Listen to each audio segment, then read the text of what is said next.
بسم اللہ الرحمن الرحیم من یقرض اللہ قرضا حسنا۔ اللہ سبحانہ و تعالی اپنے پاک کلام قرآن عظیم الشان میں بیان فرماتے ہیں، کون ہے جو اللہ تعالیٰ کو قرض حسنہ دے؟ اللہ کے راستے میں خرچ کرنے کو، مخلوق خدا پر خرچ کرنے کو اللہ تعالیٰ نے قرض حسنہ فرمایا ہے کہ جس طرح ایک آدمی دوسرے کو قرض دیتا ہے تو ایک نہ ایک دن اس سے اپنا قرض واپس بھی لیتا ہے، اسی طرح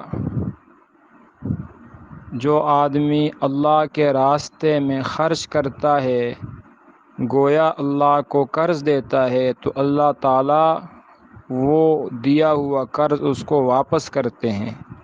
یعنی جتنا آدمی اللہ کی راہ میں خرچ کرتا ہے اللہ تعالیٰ اتنا بلکہ اس سے کئی گنا زیادہ کر کے واپس کرتے ہیں۔ اس لیے موجودہ حالات کی بنا پر ہمیں چاہیے اپنے مسلمان بہن بھائیوں پر، بچوں پر رحم کریں، دل کھول کر ان پر خرچ کریں۔ جہاں ضرورت پڑ جائے وہاں پر اللہ کی رضا کے لیے اللہ کی مخلوق پر خرچ کریں گے، اللہ تعالیٰ اس کا بدلہ دنیا آخرت میں عطا فرمائیں گے۔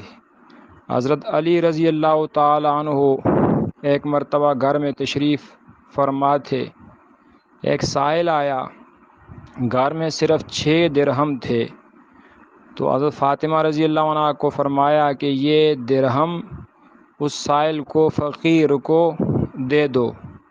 حضرت فاطمہ رضی اللہ عرض کرنے لگی کہ گھر میں تو اس کے علاوہ اور کچھ بھی نہیں، فرمایا وہ درہم فقیر کو دے دو۔ دے دیے۔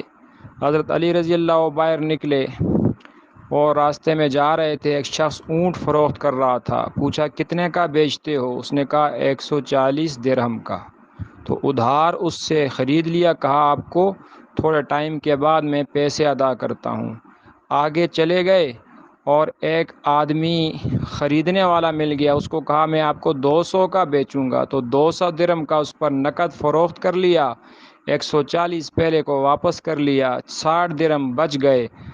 گھر میں تشریف لائے، فاطمہ رضی اللہ کو فرمایا کہ اللہ تعالیٰ نے فرمایا من جاء بالحسنۃ فلہ عشر امثالھا، ایک کرو گے اس کے بدلے 10 دوں گا، تم نے 6 خرچ کیے تھے اللہ نے تمہیں اس کے بدلے 60 واپس کر دیے۔